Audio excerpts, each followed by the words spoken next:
Got it. Blog Talk Radio. Hello, everyone in the franchise world. My name is Paul Segreto, and this is Franchise Today. Today is Wednesday, July 26, 2017. I actually had to think about that. Coming off vacation, I'm actually reporting live from Orlando Airport after spending a week with Mickey Mouse and Company. And joining me today is my co-host, the ever popular, the ever loving Stan Friedman, live from Hotlanta, Georgia. It's a small world after all. Don't start that. 4 times through the ride. Great memories back all the way to 1964 World's Fair when you were still a teenager. Shut up, Paul. I bet you can't wait to get home and get some rest. Had to be a rough week. And yeah, but not as rough a time as I know you had at the beginning of last week's show, Stan. Well, you know, it's something called life gets in the way sometimes. I really do want to extend our apologies to John O'Brien, founder and CEO of Poolworks, who was to be our guest last week until Blog Talk Radio decided that we didn't really want to do a podcast last week. You weren't going to be here anyway, but Kristen Segreto, a big shout-out to you for trying to take the helm on the back end and get that dashboard to work. But no matter what we did, Paul, we just couldn't get our guest in. So John O'Brien, CEO and founder of Poolworks, will be back to us again. We have to reschedule another date for him. Big boo to you, Blog Talk Radio, but Kristen, thanks for trying. And, you know, sometimes it's just the way it is. Life gets in the way. Yeah, it does. And, again, my apologies as well. I know the team at BizCom does a great job sending us people. We hate to disappoint, so we'll definitely bring them back on at a future date, probably within the next few weeks. And talking about a few weeks, actually just a week away, we've got the IFA's Wednesday Wise webinar coming up. Stan, tell us a little bit about that, because I know it's got you featured all over it. Yeah, Paul, I'm excited. I've never done one of the Wednesday Wise webinars, and thanks to the IFA for the opportunity to host one, and that particular one will be next week on August 2nd at 2 p.m., and the focus on our program is going to be about making more out of less. And, you know, it's no secret in the last few months the job market has really, really heated up, and lots of people that may have even a year ago been considering an opportunity to maybe own their business and own their life as a franchisee have stayed put in their jobs. Jobs are up, wages are up, and it's created a bit of an issue for the generation of high-quality leads. So a lot of brands are fighting over fewer leads. And what we're going to spend a lot of time on the podcast or on the webinar next week is talking about making more opportunities, greater opportunities out of fewer leads. And I've got to tell you in real time, Paul, I'm going to take the rest of the front of the house to share something that happened in real time this morning that just absolutely blew the doors off. You and me sometimes have that you can't make it up thing. You know, we talk about something that you just can't make it up. Mm-hmm. In real time this morning. Yes, indeed. In real time this morning, I was taking a quick look through my personal email, and I saw that I had an email from something called the Dwyer Group blog.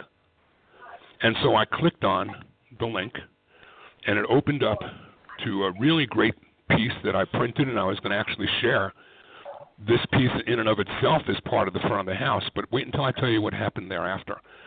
So this blog post is called "A Positive Attitude in Business is Essential," and I'm reading through this, and I'm loving what I'm reading, and as I'm reading it, my cell phone rang, but I didn't answer it. It went to voicemail, and I looked a moment or two later and found in my voicemail that the call that I didn't answer came from an Atlanta phone number, but it came from a gentleman named Scott Adams. And Scott said, "Hey, I'm with the Dwyer Group, and I see that you've been interested in some of the things that we've been posting and about our opportunities. Why don't you give me a call, and I'd be happy to share more with you." Well, I called him back. He's in Waco, Texas, but his phone number says he's right here in my area code in Atlanta. He had the warmest outreach to me, and it was in direct response to my clicking on that blog. Now, if you don't want to talk about the need for speed being demonstrated here, I do.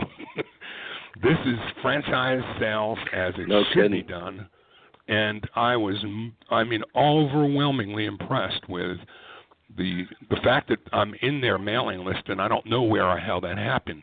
But he didn't approach me about trying to buy a franchise. He approached me with, obviously, you've got some interest in, positive attitude in the blog post about business ownership. We've got a family of brands. Would you be at all interested in learning about those?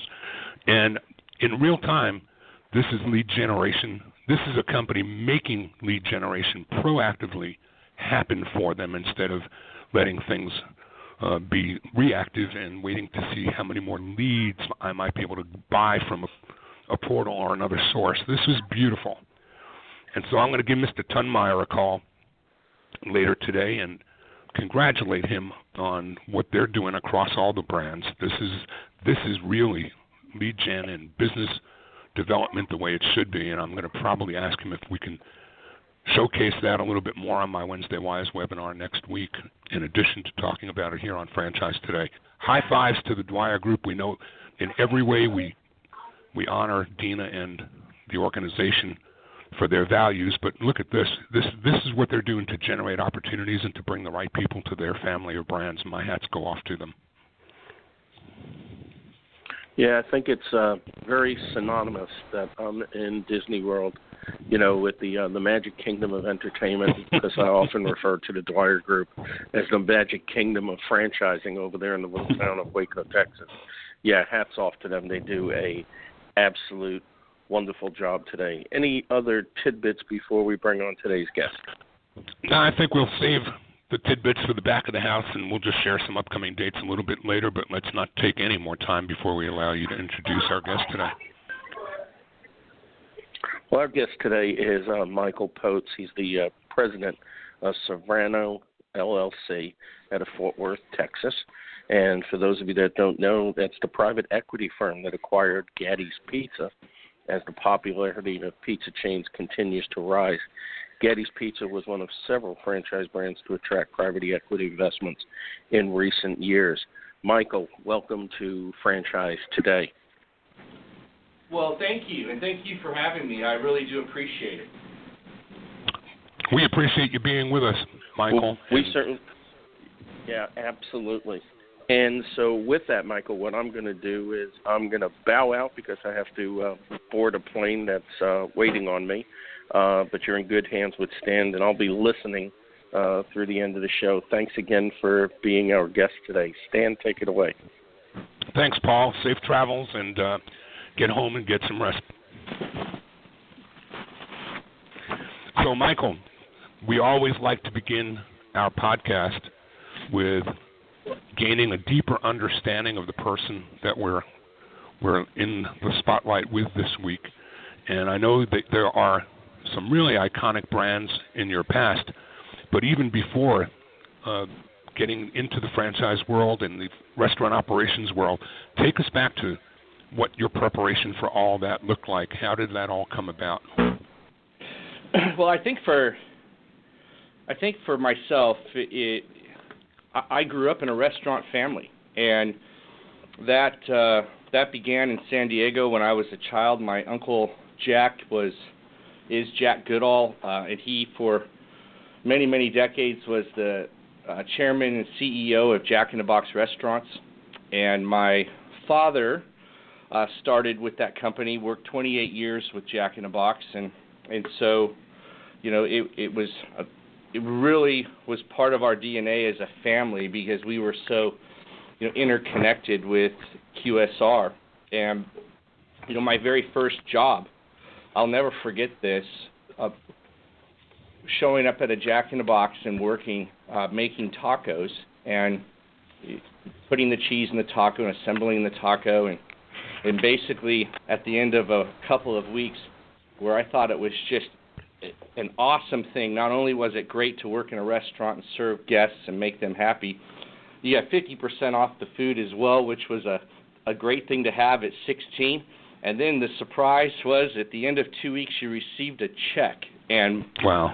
realized that you could get paid for having that type of fun.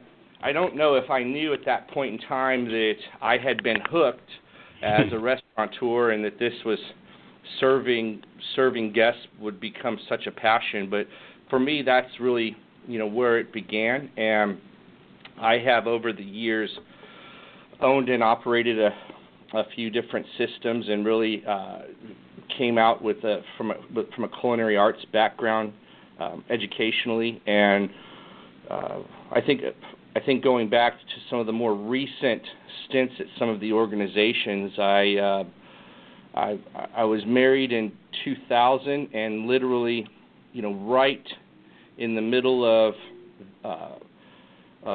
9/11 and all that happened right before 2000, I moved up to Boise, Idaho, to run the Papa John's system up there, and ended up finishing my tenure down in Dallas-Fort Worth as a director of operations for Papa John's, and left Papa John's to go to work for a great company, and Papa John's was a great company to work for, and so that would have been hard to top, but I spent time working with Whataburger restaurants, and I really must say that though it's not a credential that you could use, for me personally it was a master's degree in restaurant operations. I learned so much from this family and this iconic brand here in Texas, and important things like the details of service, and that you don't need to be the master of the jack of all trades. You just need to be the master of one or two, and they really knew how to execute the best hamburger, I think, in the system. And it was a blessing to work for some leadership there that I was able to develop and grow under. And from that point, I moved over and took over a small, struggling franchise of Dairy Queen. That company, with a lot of hard work from the staff that we had and the team members, we were able to turn that brand, not the brand, but the franchise around to very good profitability. We sold that brand or that particular Dairy Queen system, and we were at that time at the point of sale, I think the second largest franchise in the world of Dairy Queen. And I ended up staying with the private equity group, and we looked for another purchase in this segment. And so the purchase that we made was Gatti's Pizza. We just fell in love with that particular brand, and really, with at that time 46 to 47 years of history behind it, it was a fantastic opportunity for us. And we've been into this acquisition now a little over 2 years, and things are going great. So we're going to talk more about the brand in just a minute, but I wanted to reach back to your preparation for all of this. Now, you've talked about the practical side of your education and that you came out of a restaurant family. What did you study in school, and was it anywhere close to the target that you hit becoming a restaurateur yourself? Really, in school, I started out with, just the business administration and finance piece, but really my passion and how I finished education was going to culinary school in California and working for a Mexico-based hotel chain, and spent time. My passion was really behind the counter in the kitchen, and that's where my love was for the business. And really, I spent most of my younger years in a culinary position. And as I started to mature and grow, I really realized that the part of the business that made me feel personally fulfilled and that I felt that I could contribute the best was interacting with the guests. And so that was really the nexus of bringing me to the front of the house and, beginning in leadership roles that were really front of the house. And we've owned and operated, or I've owned and operated a few different systems, and each one of those, that was where our passion lied, was just making friends with the guests and building relationships. And so I didn't, I think we talked a little earlier. One of the things that it's interesting is that most folks that I meet, they fall into this, and that this is not maybe the first choice that they had in their life. And for me, it really was kind of the opposite. I enjoy looking at guests' eyes and knowing that we've delivered great service, and so I love to host private functions at our home, and it really was something that I had a great deal of passion with. And I felt that what I became very passionate about was that from a leadership perspective, it wasn't as important to go out and find a great team as it was to take the team and the cards that you've been dealt in any business scenario and spend the time and the effort developing the folks that you do have. And that, that's really where my passion lies, is on the people side of this particular business. So for me, I think, I was hooked potentially in my DNA with, my dad coming from the restaurant business and family, but, this is really where I've spent my entire life, with maybe one small diversion with Atlas Van Lines for a very hot, long, and arduous summer in Tucson, Arizona when I was younger. And that really, at that point in time, I knew that this was the business for me, just based on the time spent elsewhere. So one last missing puzzle piece for me is, and I think you said it was when you were with the Dairy Queen group that they were looking for another brand to bring on board. Was that correct? Correct. And so here you are looking, I guess, from the way I see it, you're a strong asset as a member of a team that turned things around and could make turnarounds happen. And here they went looking for another brand to acquire and put into the portfolio. And you've, with the titles that you wear, it would appear to me anyway, and I'll ask you to clarify it, that you're not only doing magic in customer experience, but you must be doing magic in P&Ls, and you must be doing magic in the corporate C-suite as well. I mean, titled vice chairman and, of the private equity company as well as the brand. So you've got more than one feather in that quiver, and you must have some business strength and savvy on the financial side of the roadmap as well. Tell us a little bit about that side of your life. Well, I think that the systems and control piece, that just came over the years with the blessing and experience of working with some strong brands and taking best practices and bringing those to life today. I have to say that, on both sides of the equation, from both managing the equity piece and on top of that, the brands that we hold in our portfolios, what I think the contribution that's made is having done this long enough and humbly saying that there's nothing that I know today. Most of what I've learned today is just having gone down that road and knowing what door to go through, and having confidence that knowing that based on failures that I've had and successes, what decisions would be made in different areas. And so, with respect to the turnarounds, this is what I like to do, and I don't really call them turnarounds as much as just re-energizing brands. Mm-hmm. And that passion that you bring to the brand, that starts with you as a leader in the company, coming to work with it every day. And even on rough days where the sky's falling and the acorn hits you on the head, you still have to have that tenacity to keep a smile on and not take yourself so serious.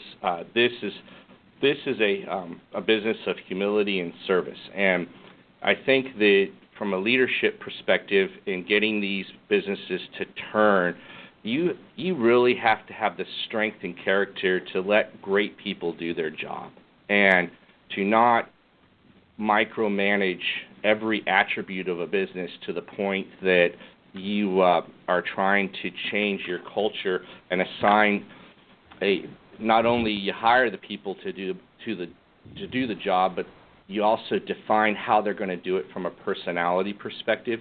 And I think it's just my opinion that what makes this job fun is all of the different personalities that go into a turnaround, and that there are so many different ways to get from A to Z. And what's great is to watch the different folks that come and go through the system, all the different ways that they make it from A to Z. Because based on your personality and your skill sets and the gifts that you've been given and the talents, I think that you're going to approach it differently than others. And so, landing the plane on your particular question, the profit and loss piece, all of that, it's not a byproduct of having expertise in reading P&Ls.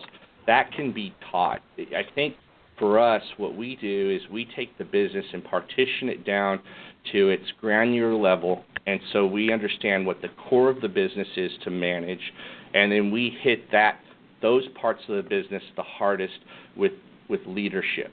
And then the byproduct of that leadership is improved EBITDA, improved market share, reaching critical mass in DMAs as you start to grow branding. And so hopefully that answers that question for you.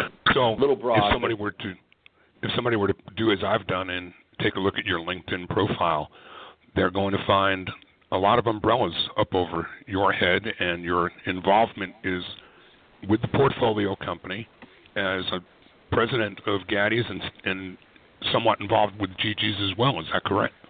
Yes, I'm actually the CEO of Gigi, so I have what I consider to be intimate involvement with that particular asset as well. So it's and we've got a great team in both of those groups, and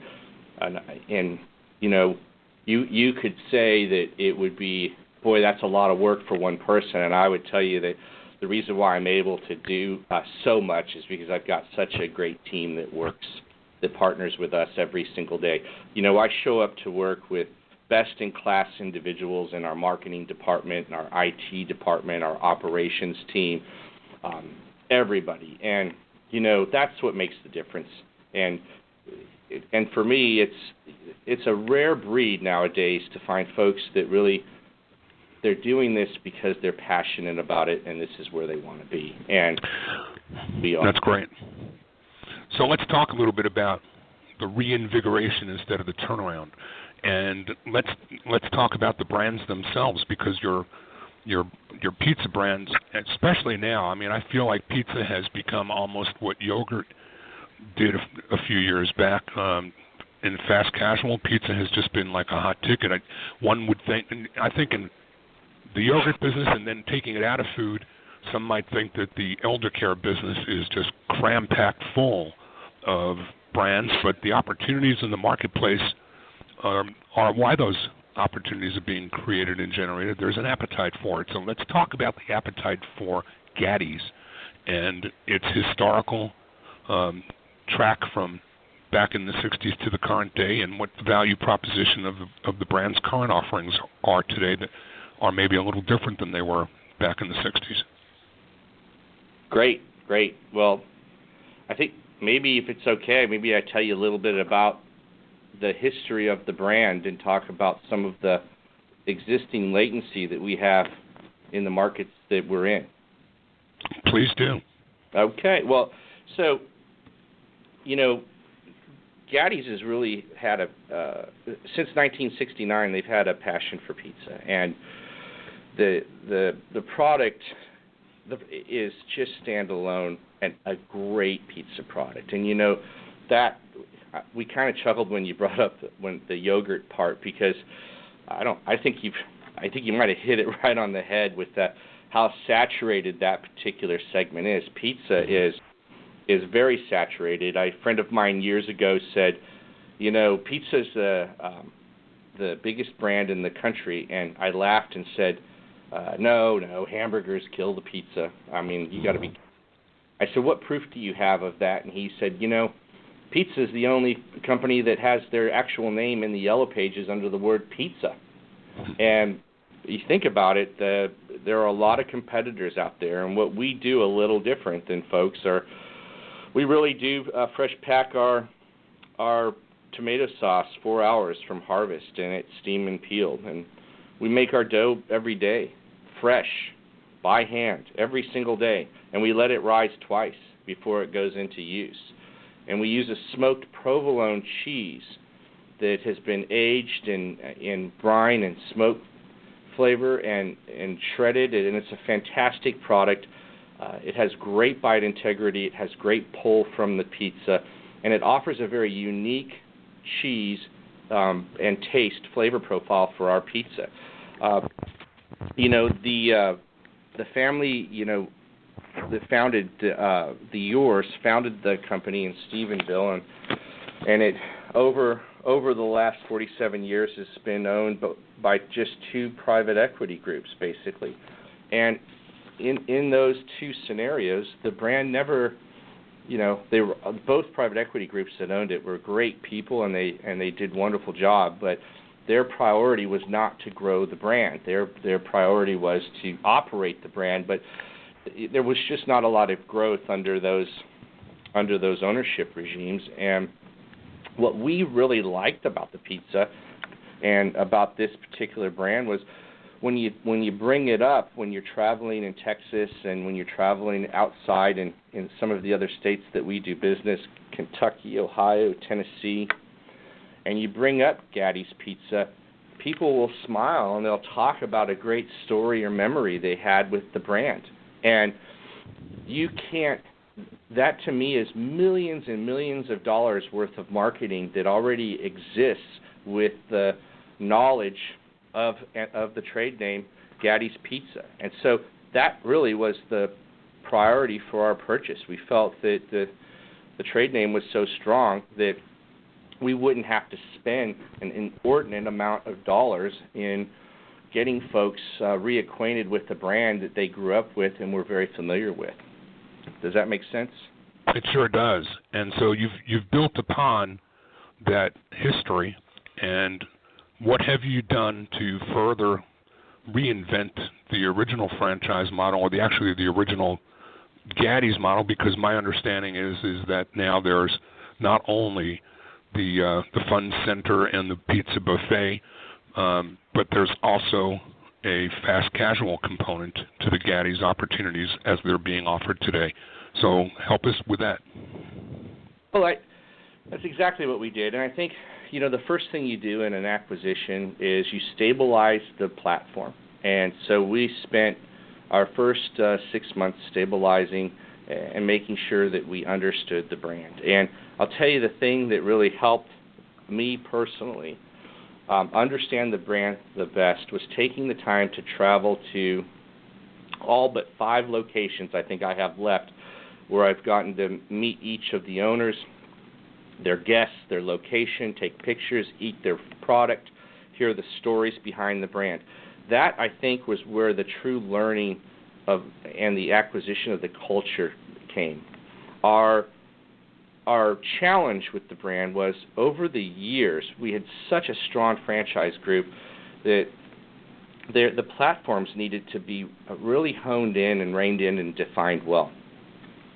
The brand began as a pizzeria, and in the 80s, it turned itself into a buffet with Midway. But the roots of the brand really came from a pizzeria scenario. And so over the last 25 months, our leadership team has really, first, we've stabilized and invigorated the brand. We've improved our EBITDA performance as a corporation by over 300%. Our FDD markets 2 flexible platforms for 1 distinctive pizza. And that's a real important piece for us. Our pizza, in our platform, it exists in two sets. We have family fast casual, and we'll talk about that in just a second, and then we have our family entertainment center. And so our platforms are simple. We have a buffet and non-buffet platforms on the market in our FTDs. And we feel that we needed to have a go-to-market strategy for our non-buffet, our tableside business. And so the family fast casual side of that business really goes back to the roots of our, of our company. And, we went back and we have a 4-ingredient crust, sea salt, filtered water, flour, yeast, cooked on a stone-fired rotating oven platform. And it's a fantastic pizza. And this is served in a family setting with beer and wine and games. And so when you come to our restaurant, one of the things you're going to notice right away, and a big point of difference for us, is that you're not spending $25 for a fancy Neapolitan-style pizza. Our pizzas range from $6 to $17, and really our entrees are under $10, our sandwiches are under $8, our salads range from $4 to $8. We have a great gelato bar. We probably in that gelato bar could only sell one gelato and be successful, and that's our salted caramel with chocolate. And we have beer and wine, and we have family-friendly games. And when I say family-friendly games, you're never going to see games in any of our locations that have people shooting at actual people. Now, that could be argued if a zombie is an actual human or not, but I think that's the closest that we get to that. But what we want to do is have mom and dad or a family or friends be able to come in, and if somebody wants a beer, they can have an ice-cold, frozen solid schooner served with fresh local draft beer. We have a great wine selection. We have great sodas with Coca-Cola. We then offer a number of pizzas, style crust. We have a thin flatbread pizza. It's crispy. It's light. It's a great pizza for summertime. We have our original crust as well. We have two of those locations up and running. It's called Mr. Gatti's Pizza, and we are offering that location as a franchise opportunity, that particular brand, and that's for folks that really want to be, in a family fast casual setting. We think this is a great urban concept that would really suit large DMAs and cities where, rents are expensive. We have a second platform, our Family Entertainment Center, and that really starts at about 7,000 square feet and moves up to about 20,000 square feet. And, when we say Family Entertainment Center, I think the best way to explain it is, first, it's a buffet. It's not just a buffet. I can honestly tell you that, we use the freshest possible product in every attribute, and that is the difference maker. Is we talk a lot about pizza. We talk a lot about pricing.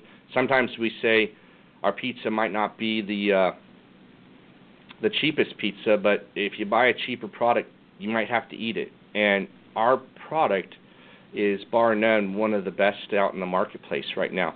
A third of that platform is going to be dedicated to great family games. And so that platform provides us an opportunity to have birthdays, special events, community events. The brands, from a family fast casual, both of them, I think you're going to see that the menu is very reasonably priced, and that's the difference maker.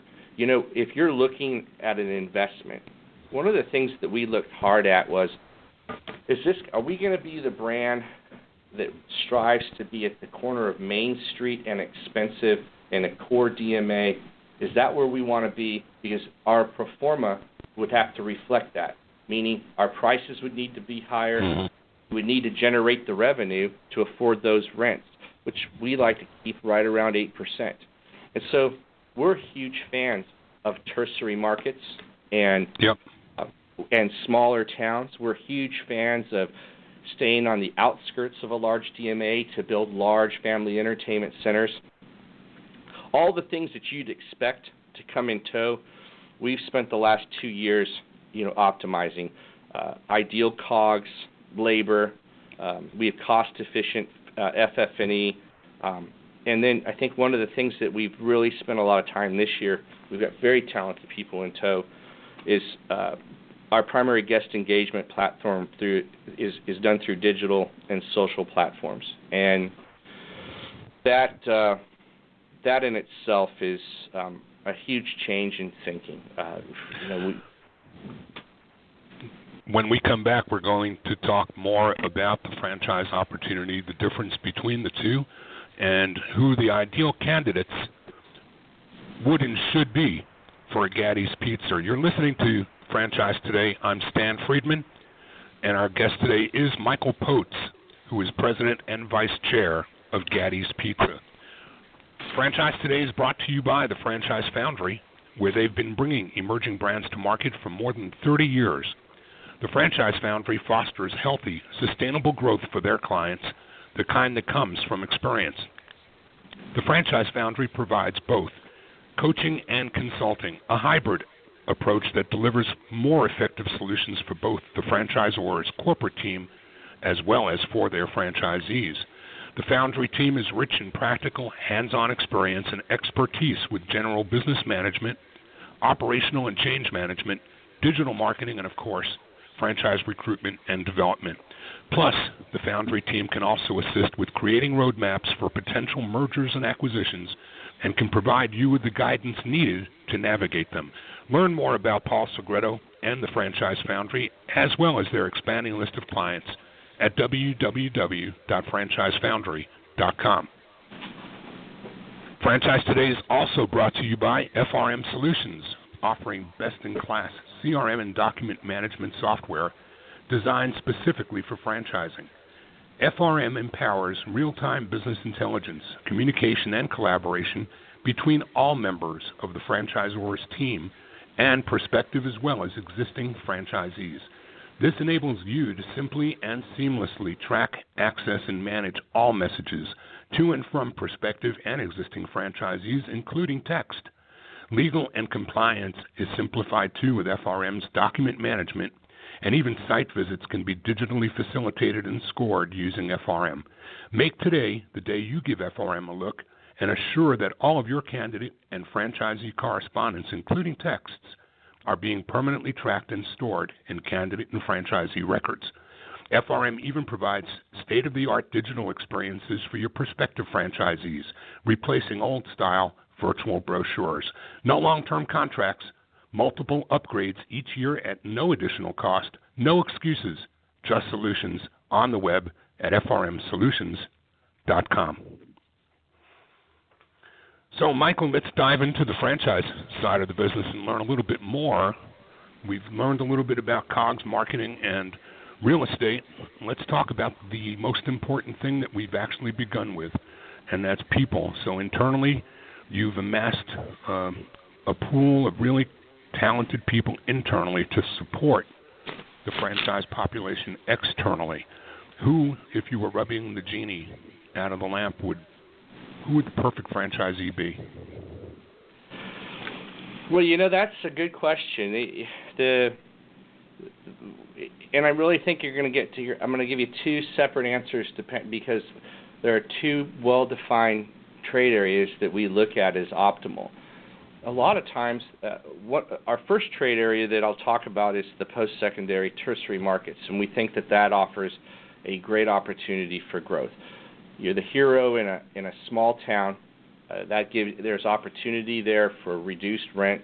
There's opportunity for assistance from local municipalities, and from our perspective, a lot of the folks that are interested in those areas live in those towns, have worked in the restaurant business, and this provides an excellent opportunity for them to bring to life a brand that they have a great story and history with. We look for two types of operators in particular. We look for single-owned locations with folks that have have good experience in the restaurant business, and if they're not experienced and they haven't been running restaurants, what we're asking is that they have a key operator that will help shore up that business from that perspective.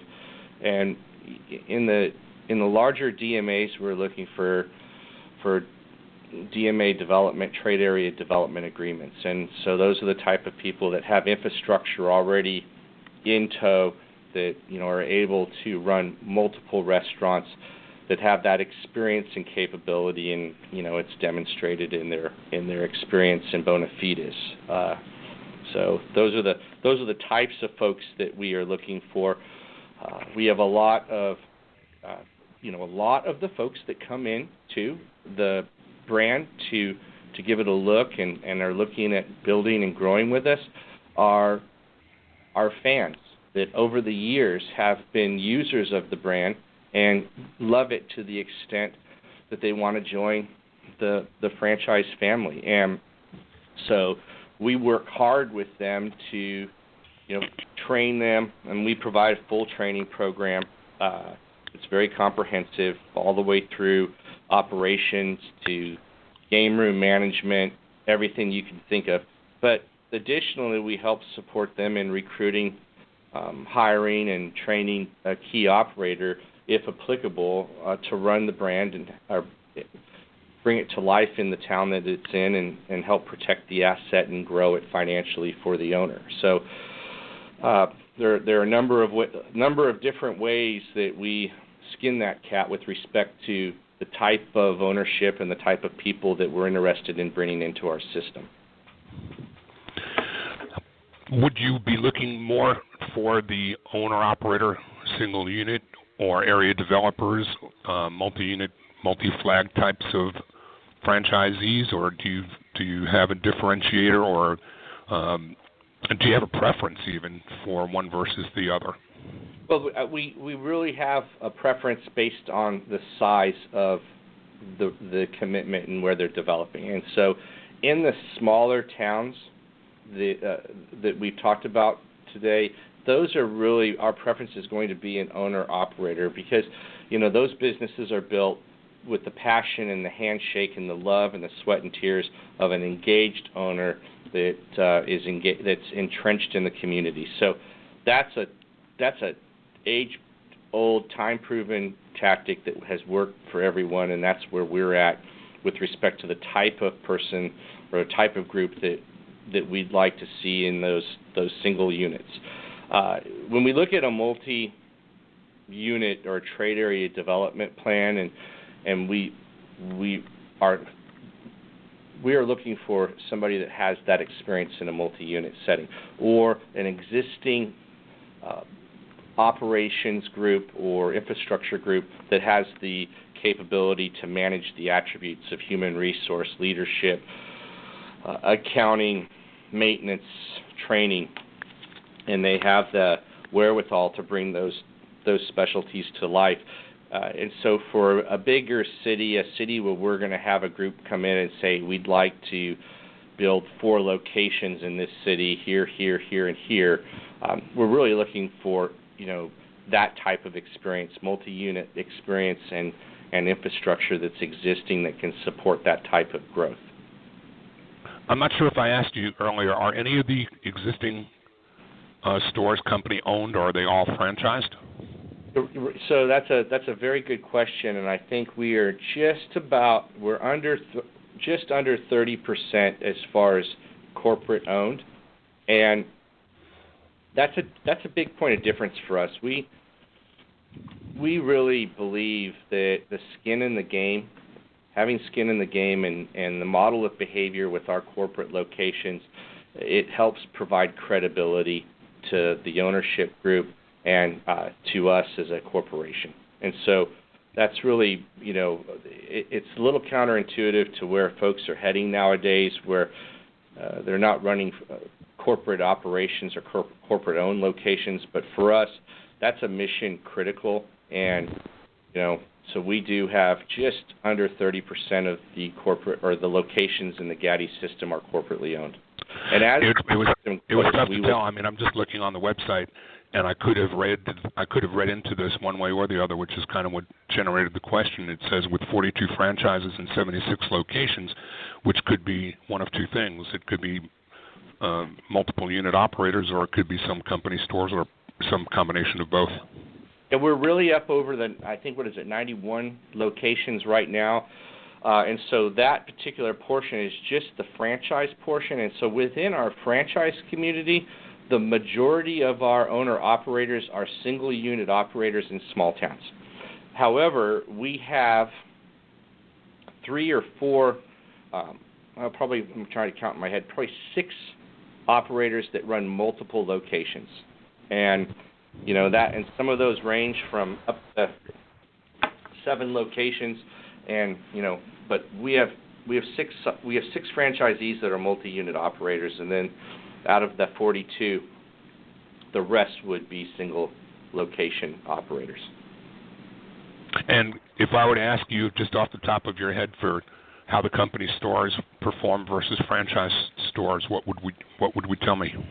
I would say that our locations are very comparable to the corporate locations. When I will tell you, without getting into too much of a specific, when we bought the company, the across-the-board sales were down. And I can tell you right now that as a system, we are positive, and we are running positive above what the segment generally is running at this point in time.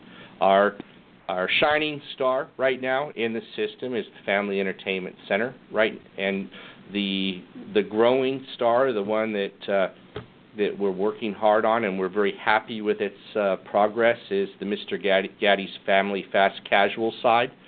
But generally, the system right now is running above the segment in comparative growth, and we're very pleased with its financial performance. I think I told you earlier that we've seen over a 300% improvement in EBITDA, run rate EBITDA, and that's a huge improvement in less than 26 months. And you guys do have an item 19 for an FPRs? Correct. Yes. And so, how old is the oldest agreement in the franchise population? How long is the longest term franchisee been in business? Any idea? I would have to say easily. So I want to make sure I'm absolutely correct here. So the best I can tell you that it's over 30 years. That is amazing. That we have franchisees in the system, and so, and you and those folks, when you go to meet them, if you've partitioned 2 hours, that is not enough time to get out of a conversation, because of the passion and the years of experience that they bring. And the franchisees, I got to tell you that that's the group that we're the most proud of. Our franchisees, we couldn't ask for a better group of individuals. They're engaged in their businesses. They're passionate about what they do each and every day. And they love their guests. They're integrated into their towns. And I think I alluded to it earlier in the call that, when you buy an asset or buy a company, you always come in with a predetermined notion of how things are going to go, what are going to be the action items, what's going to be the critical turnaround points. But I have to tell you that for me, the most influential piece of that we took into account was just the one-on-one visits with each of the franchisees at their locations, and it's just amazing. And the stories that we just love are the small town where they're the center of the town. If you look at our location listing, you'll see a number of locations that are actually on Main Street in their town, and they're just embedded into their communities. And that's, I think, what makes it different. And a lot of the owner-operators are husband and wives and families that have run these restaurants for more than 30 years. And so dad might not be working as much, and the older son or oldest daughter might be stepping into that role from a succession planning piece.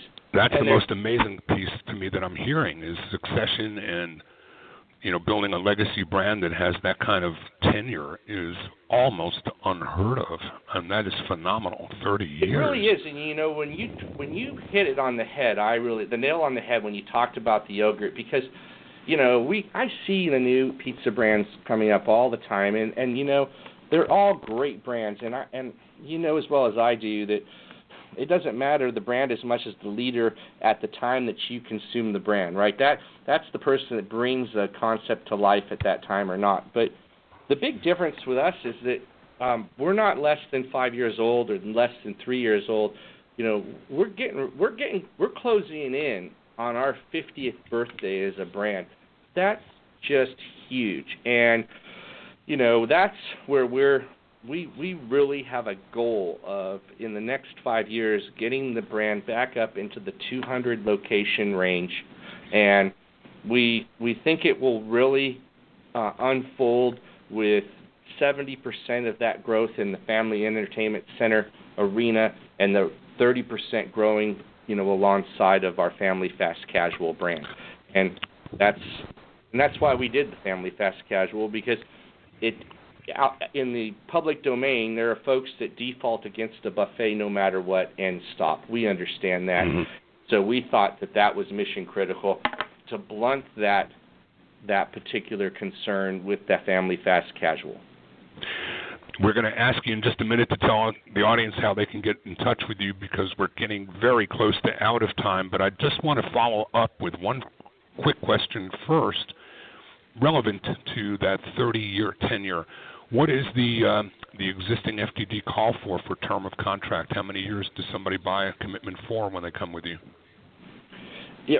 So right now our agreements are for 5 with renewals, or 10 and 5-year renewals. But right now we're signing 5 with renewals. Well, I can't tell you what a testament it is that you've got people who've been around for re-ups that extend beyond 30 years. That's magic. I love that number, and you ought to be really, really proud. Please let the audience know of any upcoming shows, expos, places that they can see the brand or learn more, because you're there to talk about it, and how they can get back in touch with you or Jack or anybody on the team that they'd like to learn more about the opportunities that you're offering in the markets that you're looking to further develop in.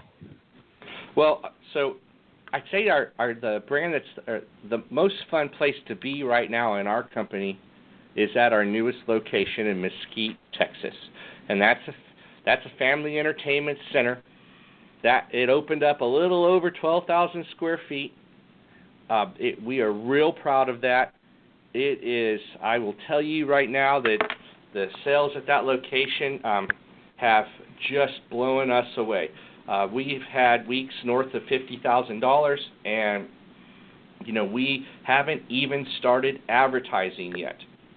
So we are seeing that sales pop just based solely on the latency of the brand, the training nights where we had family nights where we tested the product and introduced it to the community. And so if you're in Texas, I'd encourage you to stop in and enjoy some fun and enjoy some great pizza at that location.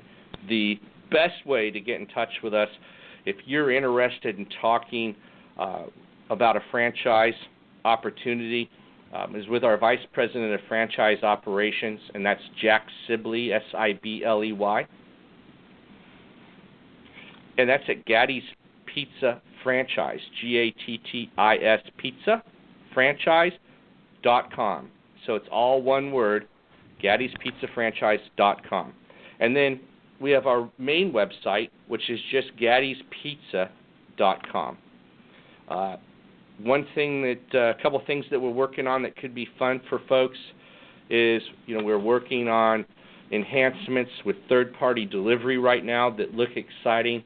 We're looking at take and bake, and we are testing that right now, and that is exciting as well. And if anybody has any questions and like to reach out directly to me, it's Michael Poate at GattisPizza.com. And our main... And that's Poates, correct? Correct. And it's Michael.Poates. Sorry about that.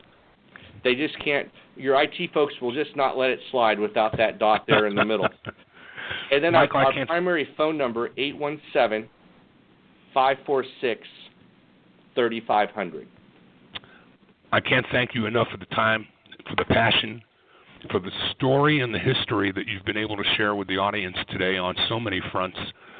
We really appreciate getting to learn more about the opportunity and the brands and learning more about you as an individual. Michael Poate, thank you for being here today on Franchise Today. It was our honor, and we appreciate you inviting us. Thank you very much. And so, quick reminder here at the back of the house, just a couple of upcoming events. During the dog days of summer, we've got the Franchise Capital Exchange coming up very quickly, August 22nd through the 24th in Chicago. FranchiseCapitalExchange.com for more information. Shelley's son, IFA Chairwoman, Robert Crisante, CEO and President of the IFA, Darrell Johnson, Susan Beth, a host of franchising luminaries will be participating, and we invite you to join them. So that's the 22nd through the 24th. FRM is proudly sponsoring the Franchise Capital Exchange, and we hope to see you there. Also, in the month of August, rounding out the month in the summer, going into Labor Day weekend, actually, August 30th and 31st is the Faegre Baker Daniels Franchise Summit in Minneapolis. Shelley's son making the rounds to that event as well, and also an incredible speaker if you've never heard him.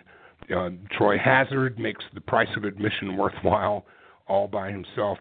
But it's going to be the 5 habits of highly successful franchise systems being taught by Brian Schnell and the Faegre Baker Daniels franchise team, and a host of speakers and luminaries from both the franchisee and franchisor side of the business, and a few of us suppliers as well.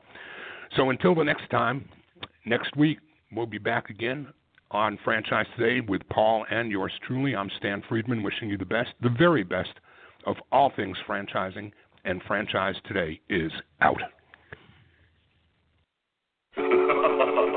Franchise Pros, Stan the Man, Paul Segreto, Badlands, baby. Franchising today, sustainable growth, the sensible franchising. Franchise today, sustainable growth, the sensible franchising. Franchise today, franchise today, franchising today.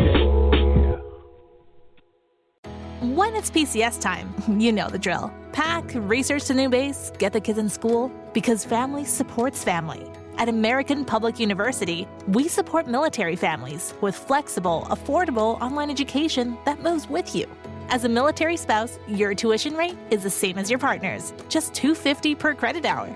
American Public University, education that moves with you. Learn more at apu.apus.edu/military.